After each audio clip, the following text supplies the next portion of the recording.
Yes. Al, yes. Yes. Al's exhausted already. I am exhausted. Al's been going to sleep till like 2 in the morning, and today he's going to be sleeping like a baby by 11. Right. Well, this is going to be a historic one for us. Yes, absolutely. Season 2021, season premiere of It's Happening Out, bitch, and we did it with a bang.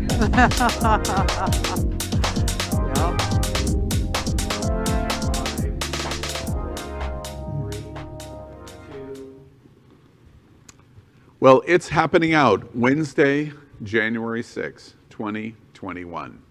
And we report Trump supporters seize the U.S. Capitol.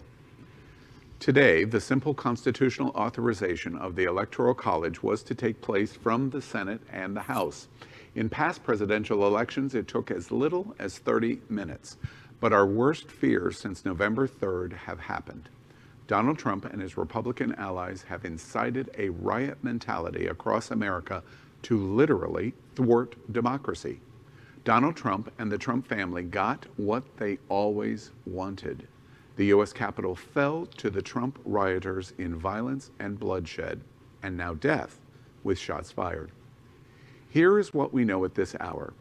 This morning, a Trump rally began to protest the election certification. In the late morning, Donald Jr. and Eric Trump called for a demonstration against what was happening in the Capitol, in the U.S. Senate, and the House chambers. At approximately 12 noon, Donald Trump spoke to the demonstration of tens of thousands and criticized and challenged his own Vice President, Mike Pence, for not doing his duty after Pence said he would certify the Electoral College. At approximately 1:30 p.m. Eastern Standard Time, thousands began to break the barrier entries of the U.S. Capitol, and it took only approximately 13 minutes to make it to the doors of the House and the Senate. Vice President Pence was in the Senate chambers when the attack began. At 2:15 p.m., a report of shots fired was reported by Fox News. By 3 p.m. Eastern Standard Time, the Capitol building was being evacuated, and the seat of the most powerful democracy in the world fell, at least for a little while. At 4:06 p.m., President-elect Joe Biden went live for a national address where he said, quote, "Democracy itself was under attack, an assault on America. The scenes we are watching do not reflect the true America that we all know. This is sedition, and it must end right now. The words of a president matter. At their worst, they can incite. I call on President Trump to go on national television now to defend his oath, to say he must and it must stop now. This is not a protest. This was an insurrection. We have come to such a dark moment. We will endure here. Our work must be to restore decency. Think of what the rest of the world is looking at. America is so much better than what we have seen today. So, President Trump, step up." End quote. At 4:30 p.m., National Guard troops, Capitol Police, and D.C. Police began to take the Capitol back. We will watch shocking pictures of today in the next hours and days. And of course, this is a developing story. Of course, with us tonight at It's Happening Out, our host, Power Infiniti, Chef Josie, Faye What, Anorexia, and Orlando Gonzalez. Well, everyone, the news of the year happens today. What do y'all think? I thought it was the end of the world. I thought that Trump's aliens had finally landed on Earth and they were rushing the Capitol building. I was looking for Will Smith to save us. I mean, craziness. Those people are not protesters. They're not demonstrators. They're freaking criminals. That's what they are. I'll tell you this, I wouldn't have believed it if I hadn't seen it with my own eyes. I had friends calling me. I was busy today doing my errands and getting knee deep in work. And someone said, our Capitol is under attack. When those words were heard on the other side of the line, I had to immediately turn on my television and see it for myself. This is The Handmaid's Tale rolling out in real time. We've been saying it. This is happening. Well, I'm sad, but I'm not surprised. I think that one of the things that has sort of developed over the last 4 years is this resiliency to listen to the news, be shocked, but immediately, really start to digest the craziness of what's happening. And I think that what I don't want to take away is how we started the morning, which is to start to see glimmers of hope in the transition of democracy by the incredible overtake of the 2 great Senate seats in Georgia that are blue, which are, they're on our side. And so that's one of the things that I want to make sure that we keep an eye on. I think that every time we take another step forward towards greater democracy, we see the Trump administration and Trump himself ramp up one level higher. And so what we saw today with the overtake was sort of like plan B, sort of just another step towards trying to be able to keep his seat, keep where he's at. But, it's happening, and January 20th can't come fast enough. I mean, my fear is that this is only the beginning. I want to be optimistic, but we've seen crazy happen, and this is the culmination of that, but we still have, the swearing in. And if this is just a glimpse of what they're going to do, and I used to live in D.C., and I know, the lengths that they go to make everybody safe, but when you've got people that are this belligerent and mindset of moving forward and blindly following the subtext of someone else's conversation, I'm fearful that this is not the beginning, and it's definitely not the end. Power. Well, I have nothing to say. I came here tonight because I just want to hear what you have to say. First of all, let me not mince any words. Let me make this abundantly clear. Those people today were not protesters. They were terrorists. And as far as I'm concerned, Trump is the white Osama bin Laden, okay? He is the leader, the ringleader. He incited this. Everything that has happened is on his hands and those of the Republicans that helped to propel and support this. What I found amazing was what happened to Blue Lives Matter? What happened to that? Aren't these the same people that during the summer, while the global Black Lives Matter protests were going on, were saying we're on the side of the police and Blue Lives Matter too, and all lives matter, yet there were police that were injured. There was one taken to the hospital. What happened to Blue Lives Matter? Blue lives don't seem to matter when it comes to protecting their agenda. And why aren't we seeing, what about the police response? Now, I understand in the law enforcement's defense that they had to prioritize securing the Capitol building versus securing the congressional members. So they decided, because they were overwhelmed, that they would prioritize protecting the congressional members and getting them to safe places. But bitch, it's been 40 days and 40 nights since the Coast Guard or the National Guard was supposed to have been called out. This started at what time? 3, 4, about 3, and the National Guard only just arrived. But when it came to Trump walking across the street to take a selfie or a photo op with an upside down Bible, they seem to assemble the National Guard and the military real quick, right? Real quick. When it came to gassing actual peaceful protesters, they didn't have any problem assembling the military and the police to gas them. But when it came to these hillbillies and racists, all of a sudden, police what? Police where?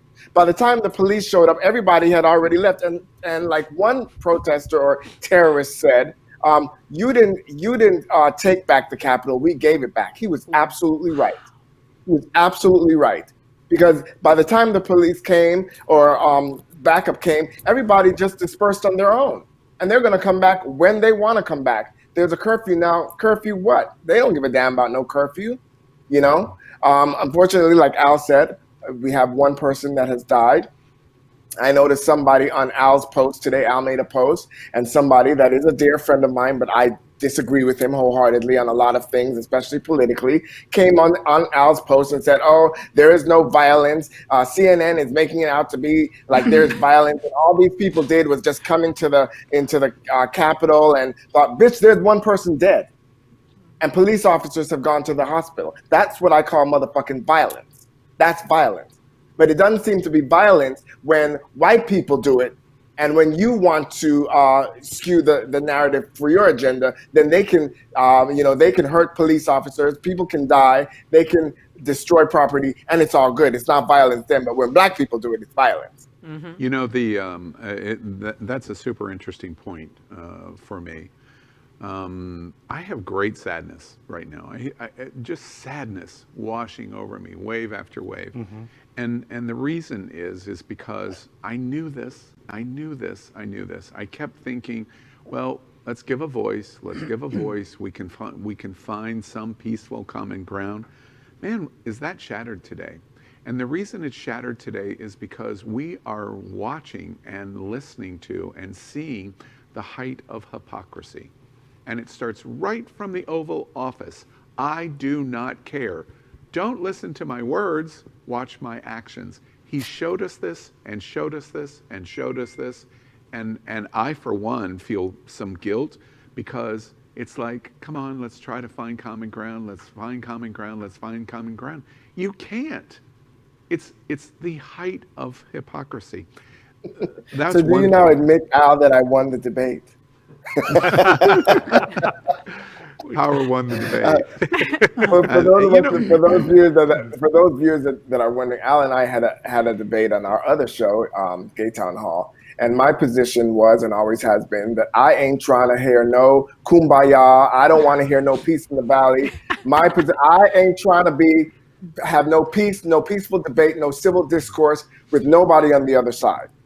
And it's not because I'm evil. It's not because I'm mean. It's because I realize that in this particular moment, this is not about a political difference. It's about a principle difference. It's about a moral difference. It's about an ethical difference. It's about a humanity difference. And so therefore, I cannot have a come together with people that do not value my life as a gay black man and a double marginalized citizen. They don't even value my life. When you don't even think that I am worthy, okay, to have a conversation with, that I am worthy to have the air that we're all entitled to breathe, there's nothing for us to come together on. And this is exactly what I mean. What we taught today is a perfect example of why we cannot come together with people that just are not on the same level in terms of humanity at all. And listen, this conversation is going to go deeper because what we're seeing is what we saw in South Africa during the apartheid, okay? And what we're seeing is a dictatorship in the making, okay? When you attack the media, when you discredit the election, when you start to basically every single thing, it's like Trump is taking it out of the dictator playbook, and we have allowed it to happen in real time. Yeah. And they're not going away. I mean, just because Biden's going in the office, the Trumpsters are still going to be there, and they're still going to be angry. So that's right. DC, you have to have permits, this, that, and the other to protest. And you know, to your point there, though, in 2015, we're in the last year of Obama. He's elected twice. Was this America in 2015? Yes. Was this America in 2012? Yes. It was. It was. Yes. So what I love is what Power sort of called out earlier, which is to call out the hypocrisy, right? Because the undercurrent of what's here is the difference between what we call a protester and a terrorist.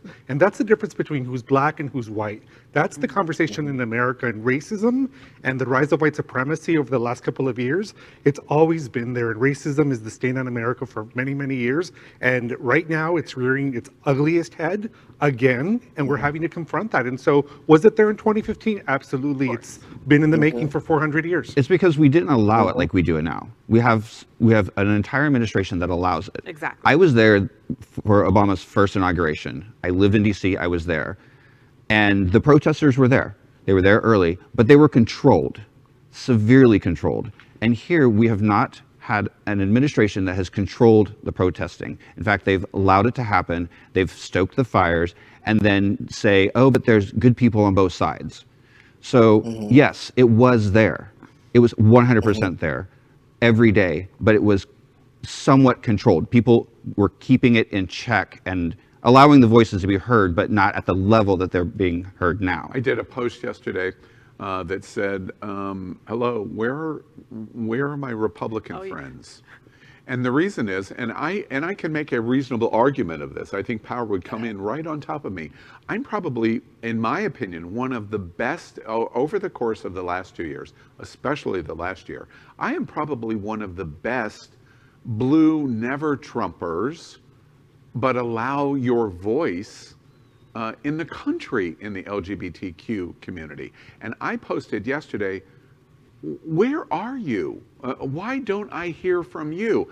If I'm willing to give you the voice and the platform to say, at least let's talk civilly, where are you now when you are seeing anarchy? Where you are seeing somebody that is lighting a match to the wick of the stick of dynamite? Where are the Republicans that are America first? It's crickets. It is absolute crickets. And actually, to that point, let me just piggyback on something. Do you guys remember during this summer? There were so many people, especially on my timeline, that were so outraged, took such umbrage to the burning and the looting, and look at what they're doing. It's horrible. They're destroying property, blah, blah, blah.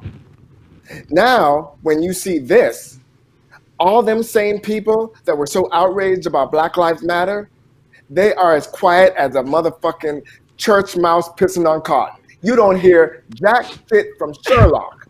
Okay, none of them ain't saying shit. As a matter of fact, I climbed into one of their inboxes today, and I said, "Well, where's that energy? Where's that energy that you had all summer against Black Lives Matter and the pro? Where's that? And why don't you keep that energy up? Where's all that outrage and that umbrage? Huh? Quiet. You ain't got shit to say now." Oh yeah, sorry, we're still on vacation. I find it like I was saying, it's a lot of hypocrisy because it just people seem to want to call out stuff only when it serves their purpose and their agenda. Well, that's exactly what I was going to say. It's going to be days for this to wash over us and to work through this. But let me tell you a couple of reactions. When this started, I basically wasn't following the House and Senate because when they objected to Arizona, I realized, oh my goodness, this is going to go on until 7, 8 o'clock, 9 o'clock, and they're going to certify the Electoral College by 9 o'clock. That's what's going to happen. It's all procedural. They'll get their 2 hours. We're following the rules. Fine. So I didn't pay attention. And then I get somebody immediately going, oh, you should turn on the news, because they hadn't gotten into the Capitol yet, but they were moving toward the Capitol. And I turned it on and watched. And after watching for about 2 minutes, I realized, wait, I'm watching something here that's going to turn really terrible. And I turned to Fox News.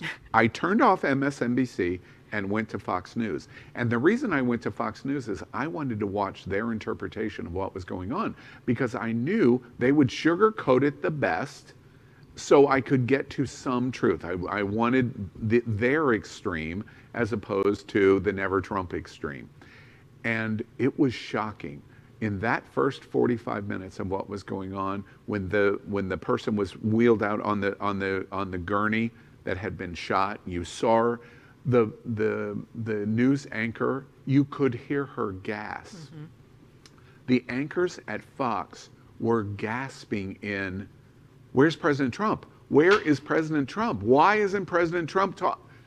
And you could feel and hear, exactly like crawling into one of those rooms that Power just said, they were shocked, which was, wait, we've held this banner up for all of this time and it's burning right in front of our eyes. I knew at that moment it was a big deal. The other moment that I knew was going to be a big deal, and it's going to be on the cover of newspapers all over the world tomorrow morning, is the seat in the House of Representatives of the Speaker of the House. I won't even use her name, her title, Speaker of the House, one of the most important positions on this planet, of some terrorist side-saddling across it, holding up and taking pictures like, look, I've rolled into Berlin in 1945, and this is my conquest, with his girlfriend having a Trump flag as a cape sitting next to him.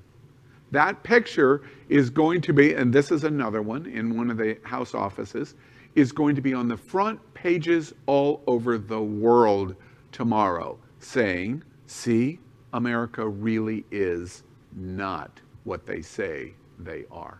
So, President-elect Biden went on air shortly after this, probably about 4 o'clock. And one of the things that he said, and it has stayed with me since this afternoon, was that the words of a president matter. Mm-hmm. And one of the things that has been pervasive over the last 4 years is this constant idea that the current president takes no responsibility for anything, right? So we're always in this constant state of an alternate reality.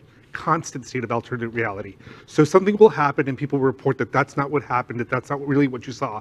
But what we saw today was Confederate flags, we saw swastikas, we saw an entire movement of people trying to do last-ditch efforts at saving this man, at saving 45. He's not worth it. He's not worth our democracy. He's not worth our country. And I think that it's going to take a long time to heal. And another part of what happened today when I was driving over here is that I'm listening to, people do a news analysis. And one of the things that was said was that given the win in Georgia, is that we should look at being able to work together as a bipartisan, Congress, and be able to do as much as we can across the aisle. When there was an opportunity for Mitch McConnell to be the best person possible, that didn't happen. And so now when the Democratic Party is in power, they're asking the Democratic Party to do whatever they can to work together. You can't have your cake and eat it also, right? This has to be something where this is an opportunity for Democrats to cure democracy, to do everything possible to really take advantage of the power.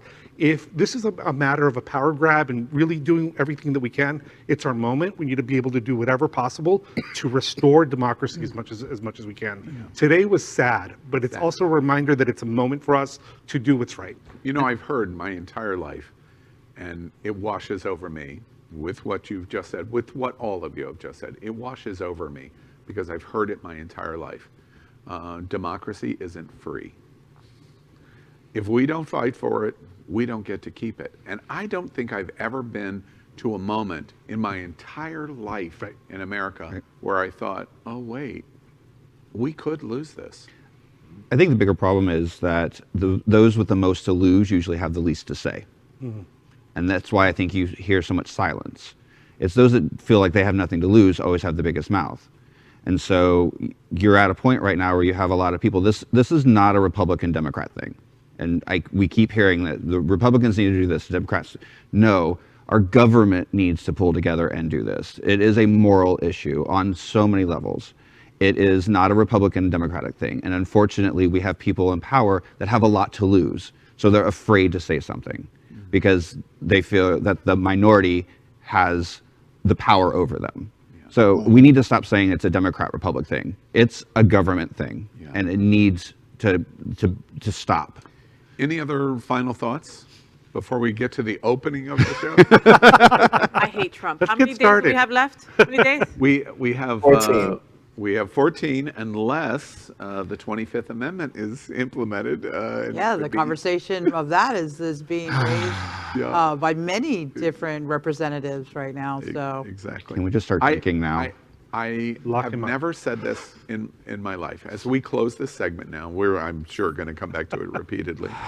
I was in Greece on the RuPaul cruise in 2016, the night of the election. Mm-hmm. And we went to bed, I've told this story before, thinking that we were going to, that we had won. We didn't go to bed at all. Hillary had won. When we got up, the ship became a morgue. It was a shock. 3,000, however many people, anorexia was with us.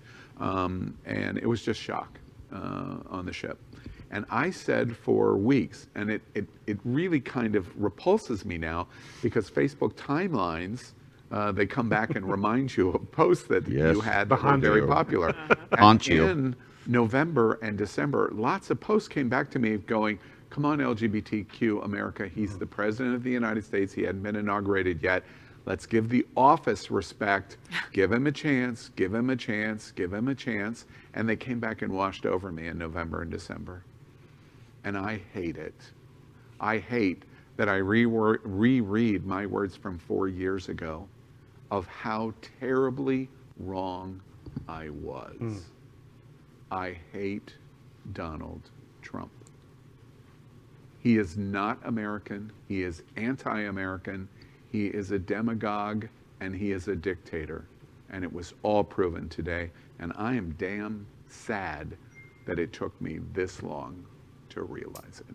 Well, I can say that if I have to look back at my words from 4 years ago, I said what I said, and ain't nothing changed. I was right. And he was right.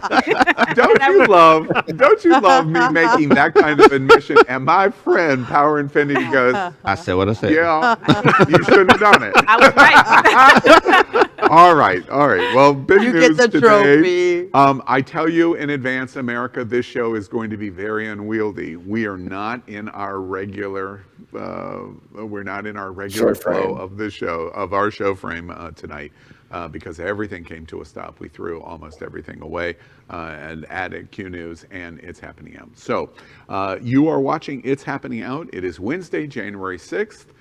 It is It's Happening Out. We're going to try to entertain too, and let's roll right into the opening of the show, which normally we would have done 25 minutes ago. Watch.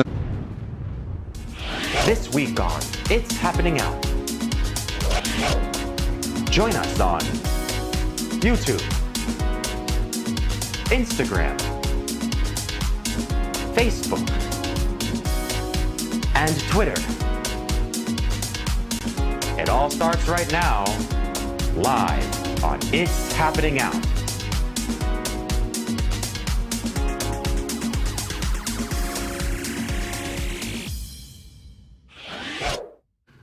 Well, welcome back, America, and you're watching It's Happening Out, the most popular live gay television show in the world. Host with us tonight, of course, Power Infiniti, original host at It's Happening Out. Child, I love that picture. And Power's coming from us from his secret bunker below the House chambers in Washington, D.C.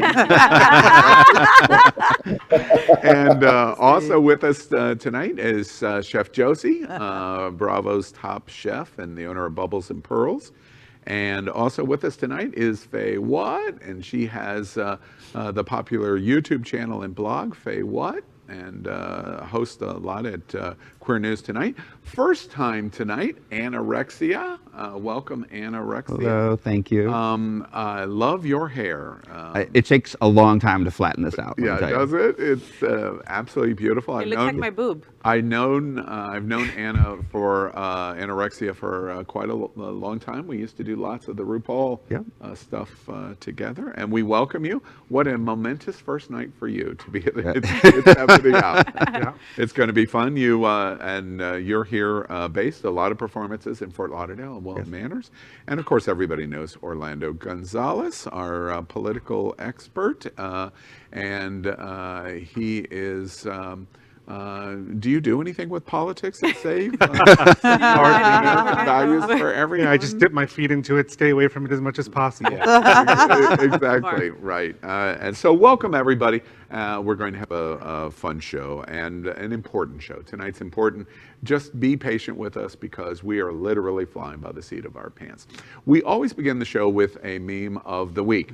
Now, before we show the meme, I don't know if y'all heard over New Year's, there was this little white party in Puerto Vallarta, and it got secret, and we're going to talk more about that later. But one of the party boats that did a party dance cruise, it actually sank in Puerto Vallarta, and gays and getting wet normally do not, unplanned, don't go well Like together. gremlins. And our meme of the week is called, courtesy of hashtag Gays over COVID. We'll talk more about that in the show too. The meme of the week is called Titanic White Party Puerto Vallarta. Let's look at the meme of the week.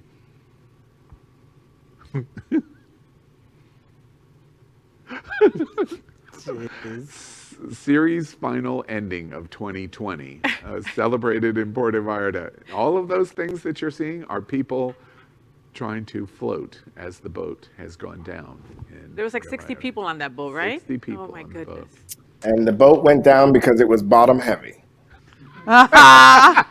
Shark infested waters He too. takes his drink and says, "I'm out," and drops the mic. All right. Let's play our game. I'm looking forward to this because we haven't done this in a long time. Power, look what I have in front of me. I have a gel shot.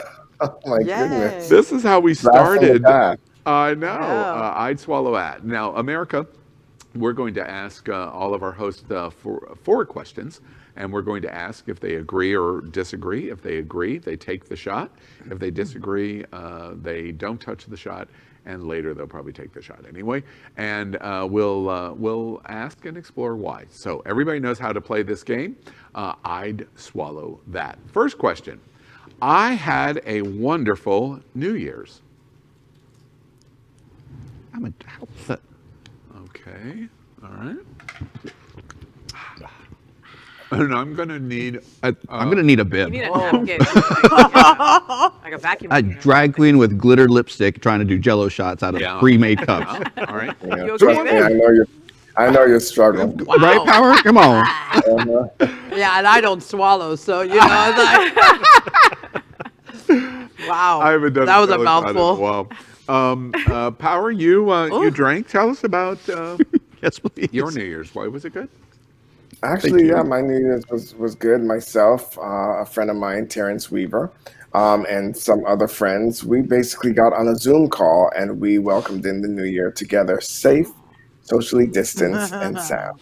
Oh, that's very so cute. So apparently you will not be appearing on Gays over COVID anytime soon. No, Somebody they else won't. wanna- They ain't dragging me. They're not dragging you. Somebody else want to tell me what was great about their New Year's? For me, it was wonderful just to bring in the new year with my wife, but it was very low key. There was 4 of us on a deck enjoying New Year's, hearing all the craziness from Wilson Manors because no one there seemed to respect the guidelines by no means. But it was just nice to just spend some time with her. I mean, I will say I did go out to Wilton Manors to support the bars. I was socially distanced with some new friends that I made, and we just sat there and listened to some wonderful performances that were happening, and we were ushered out, right at midnight. But it was nice to just be with new friends, bringing in a new year and kind of a new life, and just, relaxing and not like getting caught up in the, oh my God, I Is gotta. everybody happy to stop saying Happy New Year's and it's behind us? When do you stop? No, Like, no. No. And saying for that. me, it was so fabulous because we rang in the new year at Bubbles and Pearls, rolling out a 4-course tasting menu for Yum. 2 seatings. We are packed, jam-packed. Everyone, I mean, it's probably some of the best food I've put out at Bubbles and Pearls in a long time. I felt inspired. I was surrounded by everyone I love.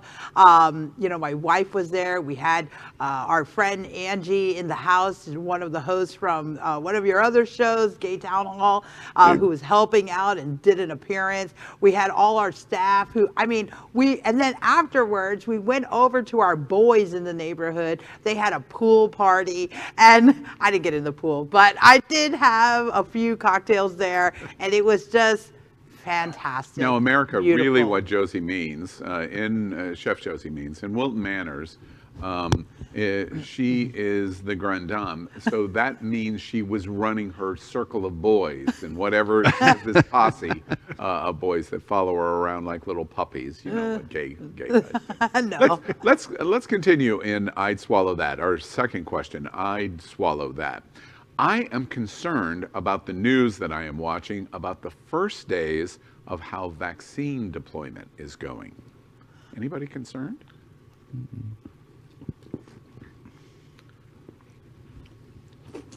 Who's not concerned? Me. Okay, how come? Me. Well, so I have several friends that are in all spectrums of healthcare and government. We are trying to do something historic here and create a vaccine and get it through probably one of the most laborious government, FDA, all of that, in such a quick time to save lives. I have friends who have taken the vaccine and have actually reported it day by day on social media. And so far, nothing is different than any other vaccine that you might take. So is there going to be complications? Absolutely. There's still complications with medications that have been out for 20, 30 years. But we have to start somewhere.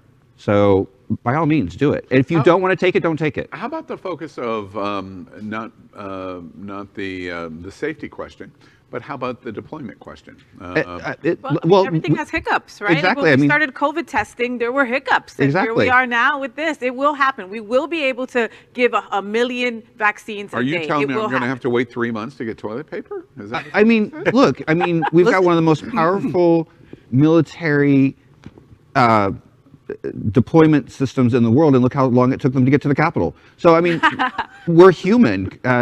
Mistakes do happen, right? But Listen, I'm concerned that they're going to deploy and they're going to force those of us who don't want to participate in being vaccinated, force us to be vaccinated. And that's my concern. I don't think that will happen. I don't think that will happen. I don't think that that will happen. That you will be respected for, you will be respected for not wanting one. I think that to sort of go there, I think sort of feeds into the misinformation of many Trumpsters. So I would never go into this idea that we would be like sort of, disavowed of our own choice. Yeah. But as far as deployment goes, I think that one of the things that We is didn't really think the Capitol concerning would to be me- stormed on today either. So, But for deployment, let's focus on deployment. For deployment, I think that I like to look at things comparatively. And when I'm looking at the way that the deployment is happening in other countries, I'm disappointed in the way that it's being done here. And that is because there's no coordinated effort at the federal level and there's no coordinated effort at the state level. And so red states are suffering for obvious reasons. And so, I'm disappointed. But that's the case with everything. I mean, unfortunately, we are a government of leave it to the states. Mm-hmm. And there's a lot of times that, the national government should step in, but they don't or they can't. Again, we have a government in place right now that's not going to. I read a terrific article in New Yorker that said that will be our best test of the Biden 100 days. The best test is going to be, where are we at COVID vaccine at 100 days? Absolutely. If we're at a good place. It's a good measure. It's a good standard of what the next 4 years are going to be like. And I'm optimistic on that. Absolutely. Get rid of the old. The new is going to do a much better job. Let's continue. Question number 3, and I'd swallow that. We've been locked down for a long time. I am going to travel more in 2021. Cheers. Can I drink 3 of these? Yes. Right, can I just drink all of them now? Absolutely. Who wants to go where? I want to go anywhere. Australia, New Zealand, God, anywhere. I'll go to freaking Israel at this point. I just want to travel. New Zealand, my favorite place on the planet. I was supposed to go to Israel Pride in 2020, so hopefully 2021 it will happen. So fingers crossed. Oh, you were supposed to go. I was supposed to, so it's been deferred to this year. Hopefully it's going to happen. Israel Pride will be a blast. I may go with you. I mean, I'm going to Iceland.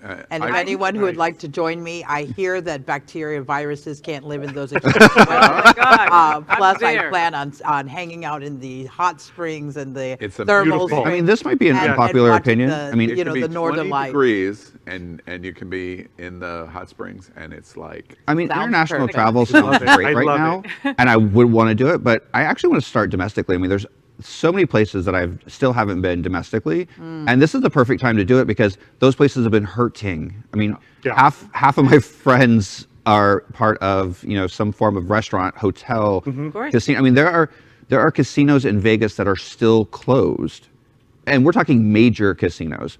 So my thought is I can hop in my car. I mean, planes are safe. I have flight attendant friends too, but I can hop in my car and actually start seeing places that I've never been able to see before, and actually probably enjoy them because they're not going to have 15 bazillion people there. Like the New York proof of City. that. Bring New York City back. I miss Broadway. Go ahead. Yeah, Barbara. I would like to go to one place I plan on going to this year is because I've been really obsessed with finding out about Bible culture and stuff like that. So there's actually this place that has taken the Ark, Noah's Ark, and rebuilt it according to the the metrics that was described in the Bible, and they've actually recreated it. And so you can actually go and take a tour of what Noah's Ark would have looked like according to the biblical Where is that? dimension. Where's that at? I believe it is in Kentucky. Kentucky. I was at a southern In state. the Noah's Ark in Kentucky. Yeah. You would Bring a camera. importantly- The camera crews need to go on this road trip. Sure, document that. Myself and my friend Michelle Bone Woods and my husband and Michelle's wife were all taking that trip together. We're planning on taking that trip Oh, together. very Nice. good. Awesome. By the way, just as an example, y'all were talking about the deals. I got offered a deal today. Alaska Airlines in March has certain dates. If you fall into the right dates and pick your right dates, you can fly nonstop from Fort Lauderdale to Los Angeles for $79. Let's do it. Let's Go. go. That is Let's Yeah. go. Oh, I have a question for you. Field trip. Let's do it. I have a question for you since you're the travel guru. When do you think that the cruise lines are going to start, the industry is going to come back? They're gonna launch in April, and they're going to struggle. Very much so. But they're going to be full speed by Labor Day.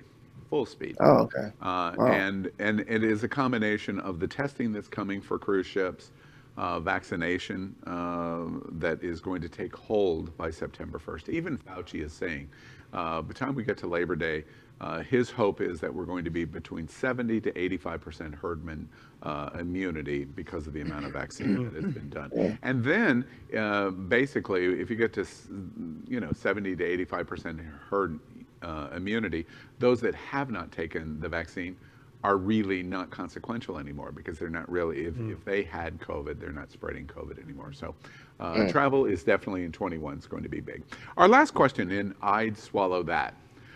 I have made a New Year's resolution for 2021.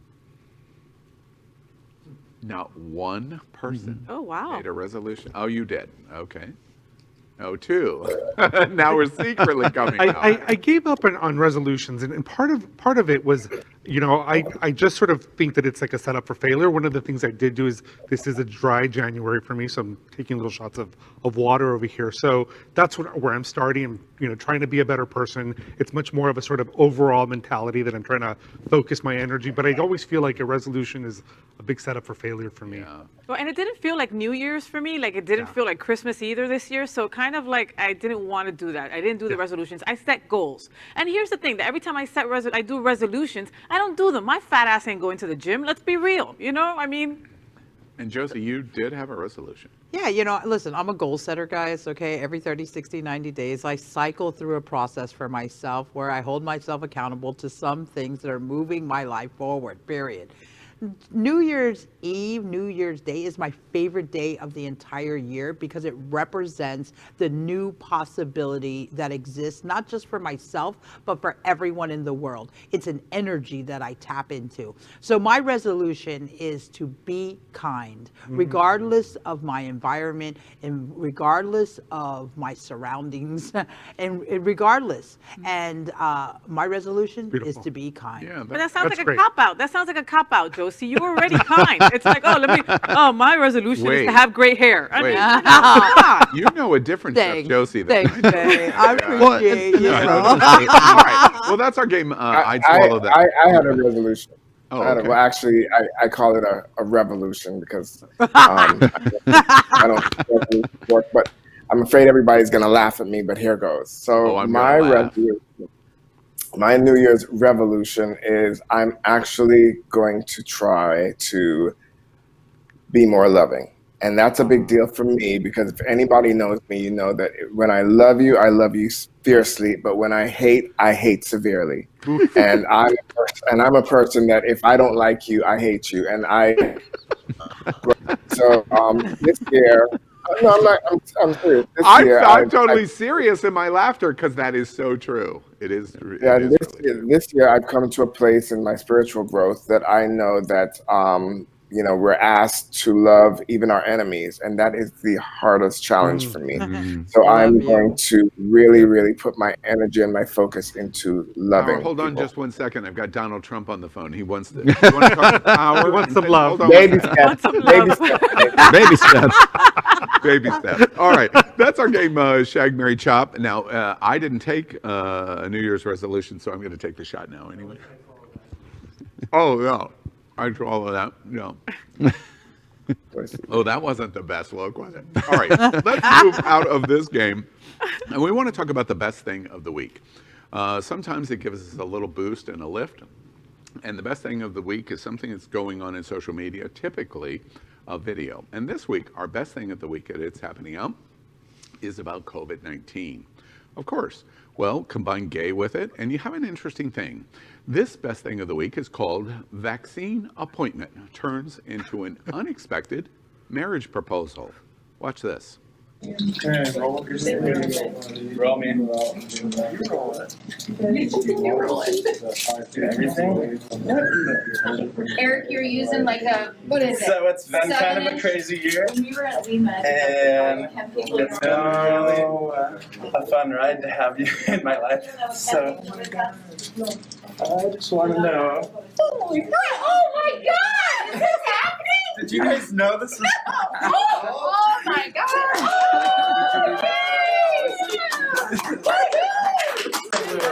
Yes.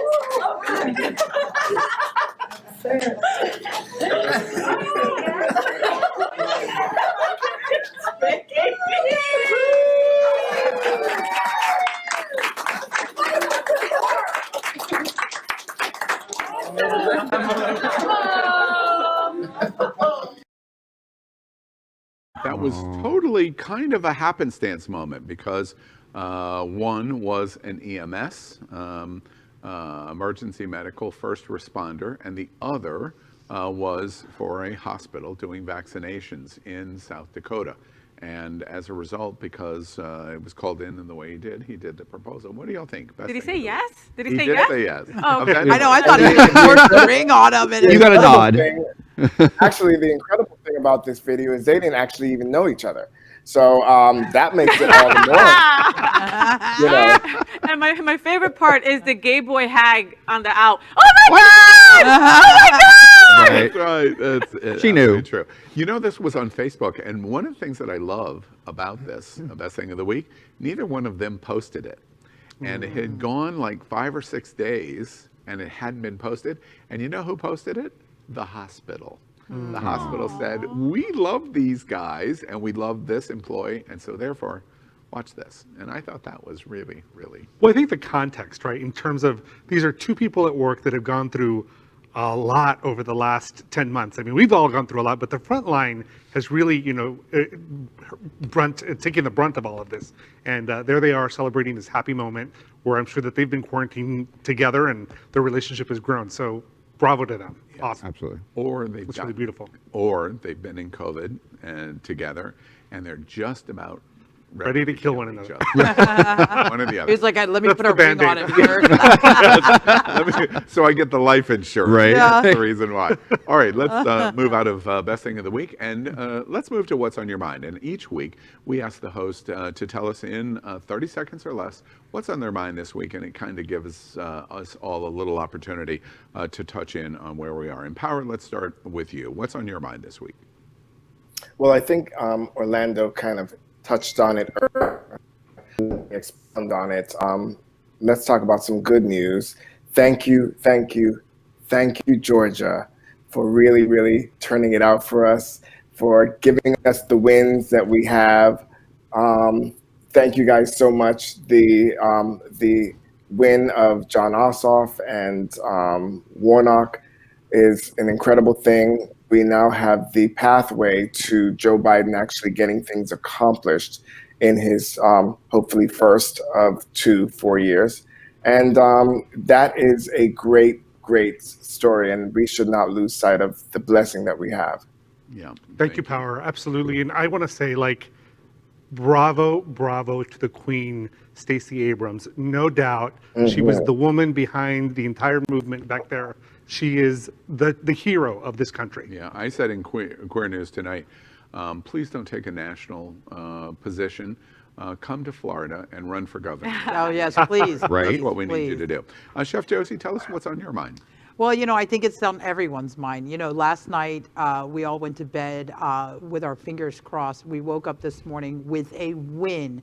And I say win like this because it's a win, so to speak, right? But what it really illuminated is the fact that our country is so divided. It's straight down the middle, and it's sad. And this is the moment, the invitation for all of us to be willing to work through our differences and recognize and understand that our differences are what makes us stronger.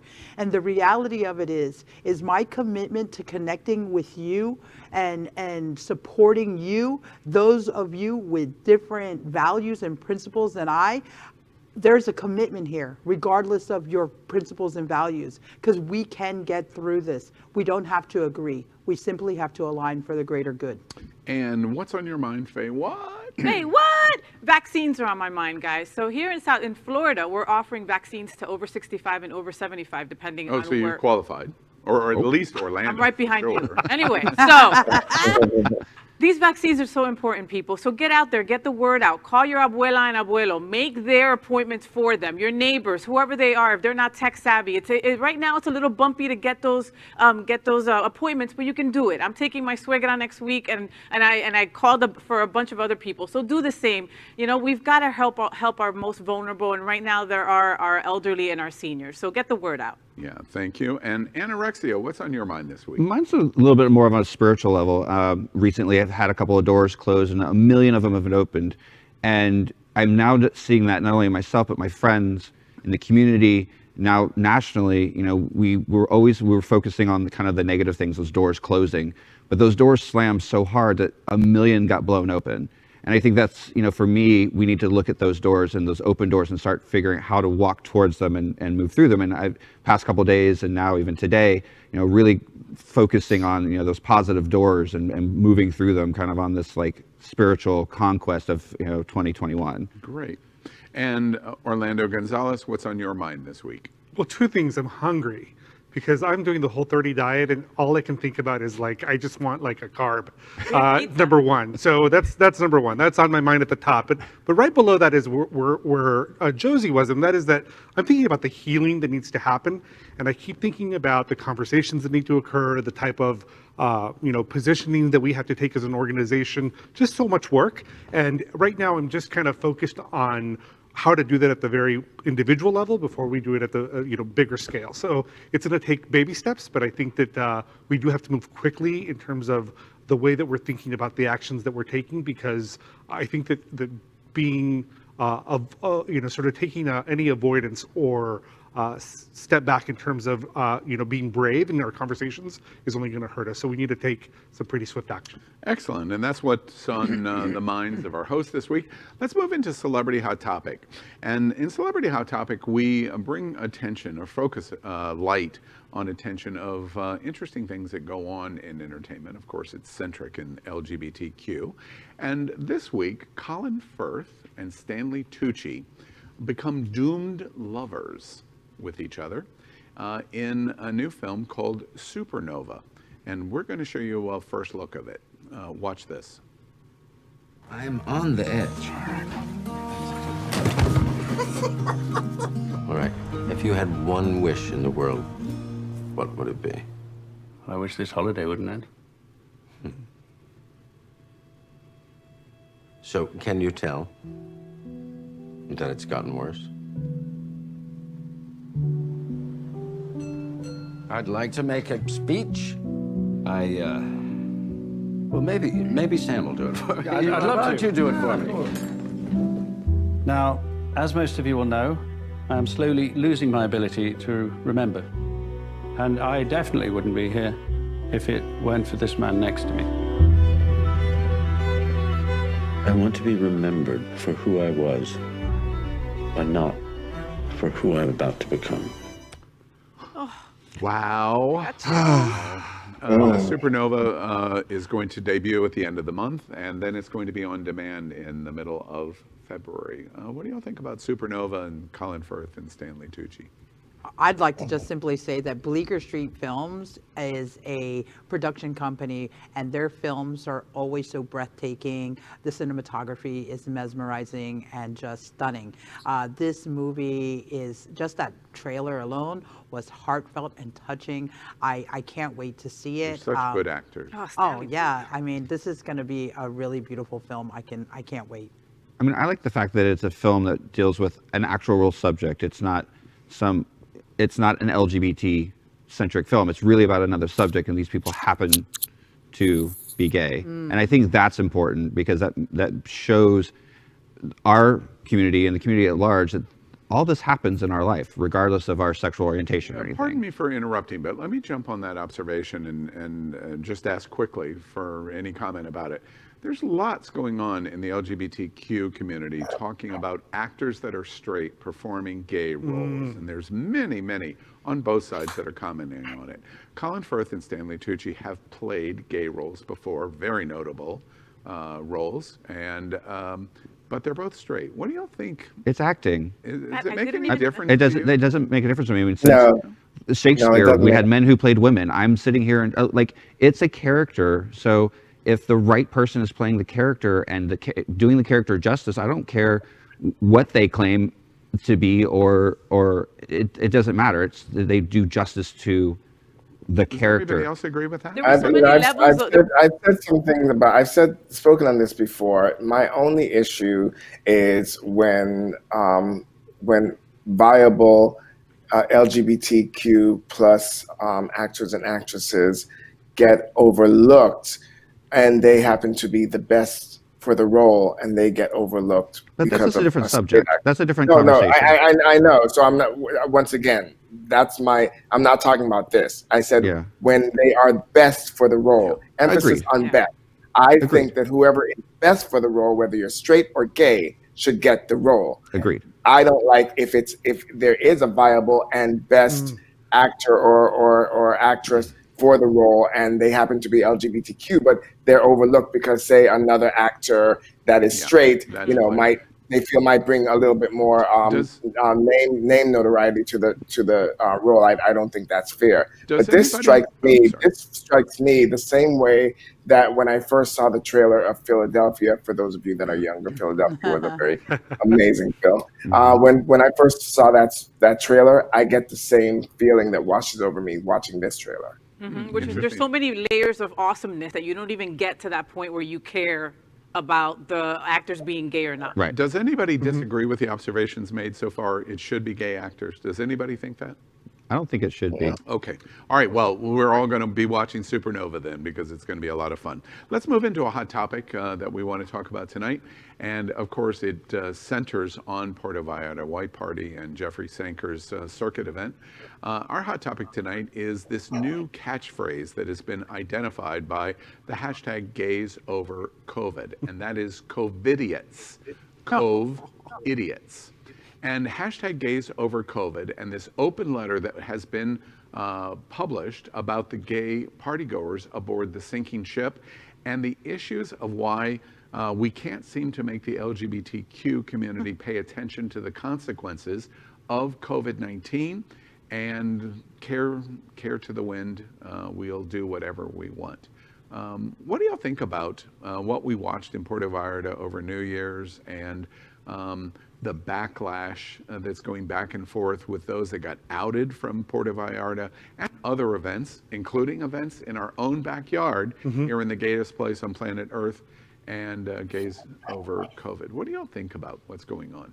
I mean, people are just idiots in general. It's just not the gays. I mean, how many and Trump rallies? Talking, I apologize for interrupting. We're showing you the post letter. I mean, how many rallies did we see where people weren't wearing masks? How many other events? So it's just people in general are idiots.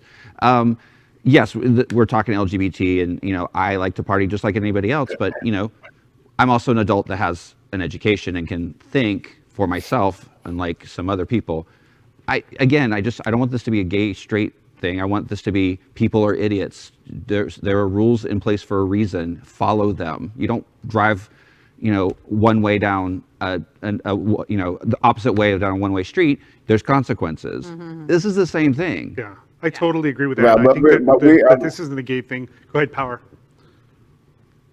Well, but we're actually talking. Yes, for the sake of this conversation, it is a gay thing. So let's focus on this, because what's happening is we have an actual right now. First of all, I'm the only one on this panel, I believe, that is a circuit party performer. Like, that's what I've made for almost 30 years. My name in the circuit party scene. I've paved the way for circuit parties, and with all transparency, let me admit, Jeffrey Sanker is my friend. I've worked for Jeffrey Sanker for many years. Jeffrey Sanker was the first person that I sat down with at lunch on Miami Beach and told Jeffrey and revealed to Jeffrey that I wanted to go from doing drag to being a drag DJ. So this is my world. So let's keep it to this. Right now, there is a gay civil war going on. You hear me? A gay civil war, because the gays, the queens, are really tearing each other apart over this. And it really seems that at this point in time, COVID has highlighted the people in the circuit that care more about the scene than the actual people in the scene. Mm-hmm. Their partying is really putting at risk not only our LGBT scene, but the world at large, the world that they go back to, their communities that they go back to. And if there's 6 degrees of separation, they say there's 6 degrees of separation between every human being on planet Earth. We already know that our gay world is 10 times smaller. So if there's 6 degrees of separation on planet Earth, there's about 2 or 3 degrees of separation between me and every other queen on the scene. So when you go and do what you do, you're affecting me. Absolutely. You're affecting every single person. And for them to say, well, if you don't like it, just stay home. It's none of your business. Bitch, it is my business. Because I was at home minding my business when one person in Wuhan, China, caught it and gave the rest of the world this pandemic. Weren't we all at home? Mm. So yeah, I they think have to come home too. Right. And I think the criticism and the backlash, and this is coming from me, a circuit party performer, the criticism is actually warranted. It's actually warranted. Now, there are a lot of people that are throwing rocks at the entire scene and saying, well, this is what all of circuit party is all about. It's not. That's not fair.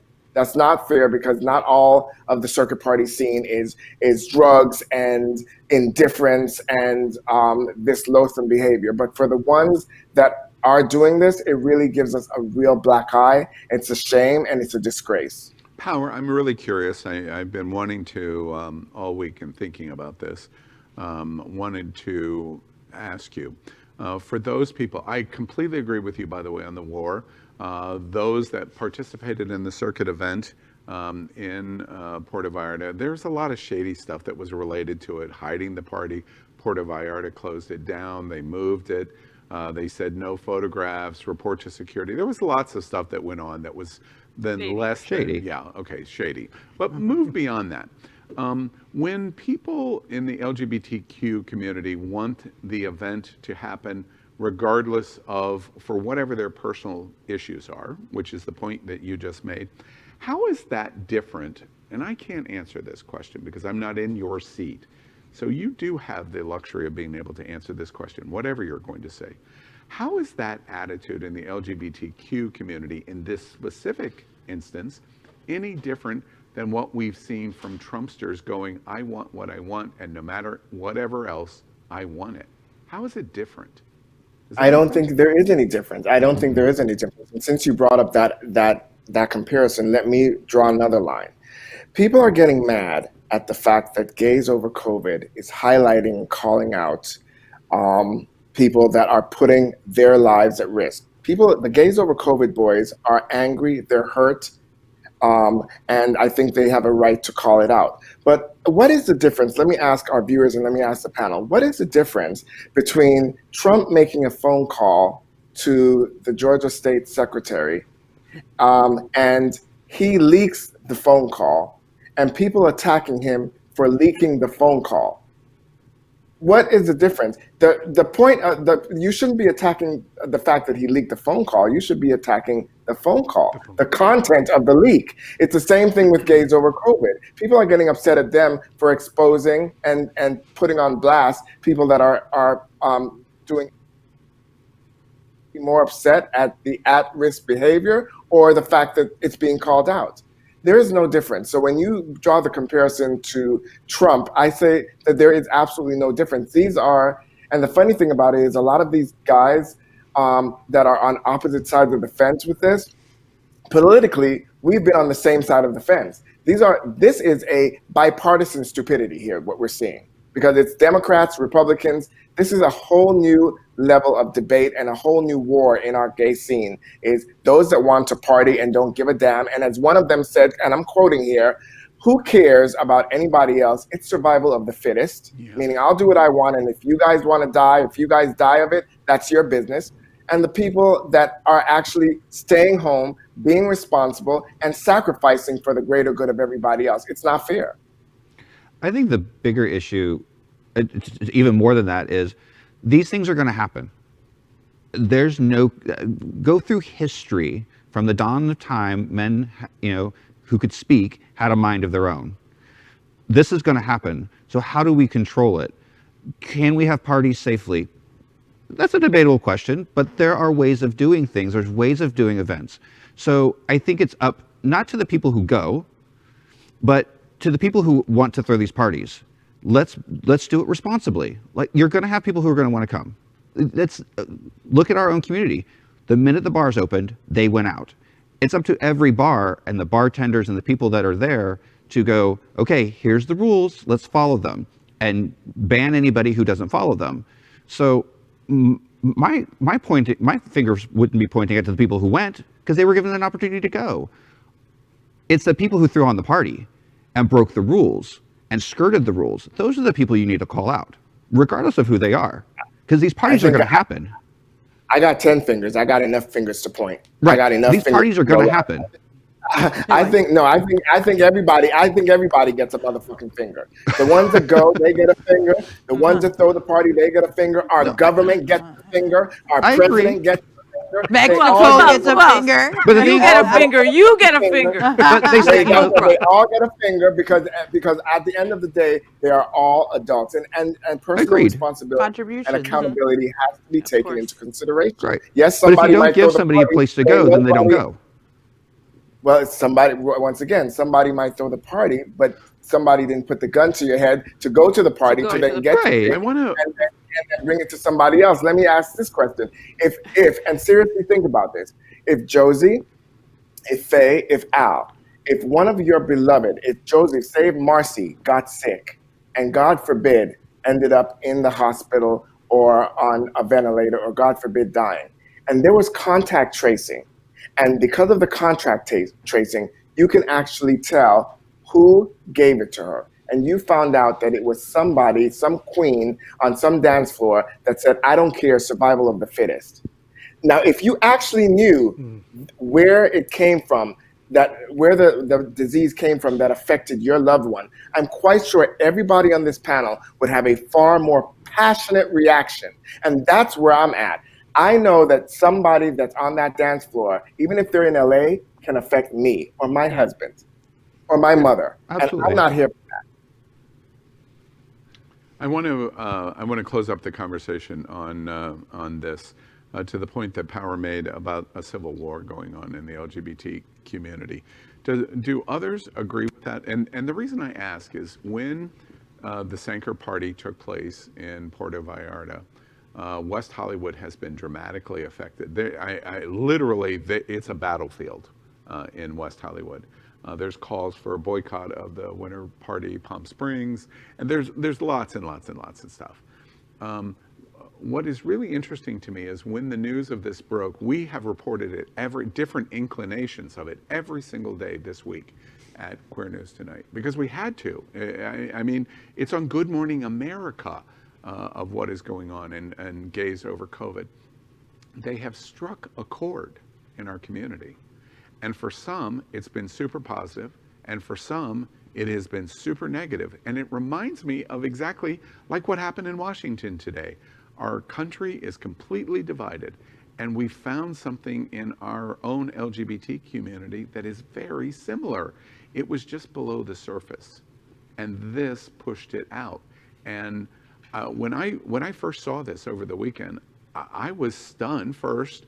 I was stunned about the event and the way it was done. I had dinner last week with Colby Melvin, and he elected not to go to Puerto Vallarta because he said, Al, there's going to be big issues that come from this. I didn't understand what he was saying so clearly. But what came out of this is exactly what Power said. A civil war has broken out in the community. Is this a healable thing, or is it just going to have to go to its end conclusion? It's a healable thing. This is unlike the whole political Trump, this country divided over politics and ethics and morality. I think, and I said this on my show the other day. Thank you, by the way, Al, for coming on and commenting. Circuit parties have gone through scandal and drama before. From the dawn of circuit parties, we have been through scandal and fights. We fight like cats and dogs, but we come through. This is something that will pass. Guys are going to be red. After a while, COVID is going to pass, and we're all going to be on the dance floor once again. This is something that will pass. I will say, just as a note, also at the Puerto Vallarta party, 3 people died. One apparently committed suicide. He threw himself over his balcony, and 2 were found dead of an overdose. So this party seems to be cursed. I'm sorry, Jeffrey, but girl, you were in the wrong on this one. I love you, but and Al, I just want to add one more thing, because I think it's really a perfect time to voice and illuminate the call to the leaders in our community right now who are committed to creating that neutral space for all of us to meet a common ground and really walk through this very challenging moment in all of our lives to be able to see what's really happening. Because all this drama that is around us, the environment, the chaos that that is now what seems normal is not normal, guys. And this is not who we are. At the core of who we are as human beings, as LGBTQ community, this is not who we are. So I think it's just a call to action for the leaders in our community with a commitment to this, to unity and to getting through this together. Well, as we close, my gut tells me this is the first week in January. We're going to be coming back to this a lot. My gut tells me there's a lot more that's going to be discussed. Let's move out of our hot topic and finish the show up tonight with Shag, Marry, Chop. And tonight, we're going to do our first ever nationality challenge at Shag, Marry, Chop. It's not really the individual person, it's focusing on the nationality. Are there differences? And we thought for the first time of doing nationality Shag, Marry, Chop, we would focus on the Latin boys. Lots been talked about the Latin boys. I have some experience with the Latin boys. And Cuban specifically. And so we're doing a Latin showdown tonight at Shag, Marry, Chop. And we're going to bring up the image, and we're having a showdown between Cuba and Colombia and Brazil. Somebody want to help me out in pronunciation of our Colombian? Sure, Santiago Quintero. And somebody help me with the Cuban? Adam Rodriguez. And our Brazilian? Givalando Vieira de Sousa. See, that's why we keep That's it. All right, so let's play Shag, Marry, Chop. And Power, let's start with you. Colombia, Cuba, or Brazil? Do you have a forward-facing picture of the Brazilian? Because he looks like he got some real trade going on there, but it's kind of cut off. Better? Well, you can't see everything that would normally be in the picture because it's a little larger than the space in that. Okay, well then that made my decision. Thank you. That just sealed the deal, bitch. I love the Colombian. He is on point, but yeah, child, the Brazilian's gonna give me some good deep throat memories. So I'm gonna. So you're shagging him. I'm gonna shag the Brazilian. All right. The Cuban really looks like he got it going on. And plus, I love Cuban guys. You know, they're whatever. So I'm gonna end up marrying the Cuban. Yes. And the Colombian, he looks good and everything, but what he got going on in his pants don't look like the other. Power and I went to Cuba together. I happen to know, the Cubans work. All right, there we go. And Chef Josie, who are you going to shag? Okay, well, I've had some great memories with Brazilians, so we're shagging the Brazilian, okay? That's 2 for 2. Uh-huh, and I think I would marry the Cuban because it just seems so close to home. Growing up here in South Florida, it would be like a little piece of home. You're from Hialeah? Hialeah, it's easy. right? And he's cute. Oh, as a button. Yeah, and I'd have to chop Colombia, Mr. right. Colombia there. All right. And anorexia, who are you chopping? Well, as somebody who is very familiar with non-traditional relationships, I probably wouldn't chop any of them. I'd probably marry all of them, but that's not the game because I'm an equal opportunist. Yeah. So there's room in my bed for all of them. Yeah. Let's see. But pick. But I don't want to. Okay. I would probably shag the Brazilian. He looks like he would just like throw you up against the wall and like tear you apart. Power's going. Oh Lord. Marry? I probably would marry the Colombian only because I've had my experiences with them and there's just something about them that connects with me, and so unfortunately I'd have to chop the Cuban, but I would still maybe ask him to be on the side, like my side piece. Right. Faye, who are you going to chop? So I'm gonna shag the Colombian, mi hermano colombiano, because we are just great in bed. So I'm shagging him. I am marrying the Cuban because I'm presently married to a Cuban and it's going pretty good. So why not? And that's Adam Rodriguez. He makes a bunch of money, so of course I'm marrying him. And brigado, Brazilian, peace out. Wow! All right. And Orlando Gonzalez. Orlando, you're native. I'm Mexican American. Mexican. You're gonna hate me for this one, but I'm a 3 chop. Chop. No. Yeah, no. But let me tell you why. All three are hairless. Like, what in the world happened here? Like, I'm a little bit more of a furry, berry guy, and these 3. Sorry. Orlando, that's another show. On this show, we shag who? The bear, whichever one. Grow some hair, and then we'll shag the Colombia, Cuba, or Brazil? I can't pick. You know this is not a real game. I know, but I just feel like they wouldn't let me marry all 3. Being, so truthful to my berry community. Let's see. The lesbians picked. Okay, that wins. That wins. Okay. The Brazilian would probably get the hairiest. So I've got a little Cuban in me, so I'll take. I'll shag and marry the Cuban, and then I'll chop the other 2. Okay, all right. And marry the Cuban. Well, hopefully they go hand in hand. All right, that's shag, marry, chop. But let me just tell you quickly: in the hierarchy in the world, Brazil and Cuba, they fight. 1, 2. Anywhere in the world, it's 1, 2, depending on the day of the week. All right, that's shag, marry, chop. We have run out of time, so unfortunately, I'm going to give everybody an opportunity for just a single sentence to say goodnight, because that's all the time that we have. And Power, let's start with you. Bye. Catch us tomorrow night on Gay Town Hall, and see you guys next week. Quick, fast, and in a hurry. That's exactly right. And Anorexia, your first appearance, you did great. Thank you. Good night, everybody. Catch me out on the drive every Friday night for viewing parties. For RuPaul's Drag Race. Yes. Right. Lit. All right. And Faye, what?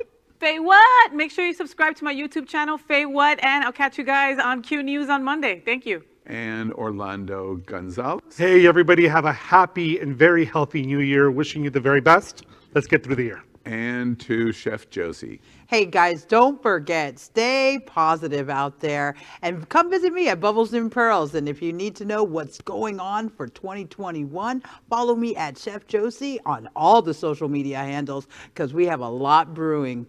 Excellent. And this is Wednesday, January 6th. This is historic for the LGBTQ community. A big part of it is negative, but from this negative, we're getting ready to get rid of this president. Another big positive is we've elected 2 Democratic senators from Georgia, which means Mitch McConnell has lost his control of the Senate, and Chuck Schumer will become the President of the Senate, which Equality means the Act. Equality Act is almost a certainty now. And we are going to celebrate, hopefully as early as May 1. Remember, we're here every Wednesday night at 8 o'clock, and hopefully next Wednesday our news will be a little quieter than it Or not. Or not. Or not. of today. But whatever it is, we'll tell it to you, and we'll try to have some fun with Hey. the news too also. Al, what's up with the pizza? We're going to talk about it next week. And it's happening out, and good night, America. Good night. Good night.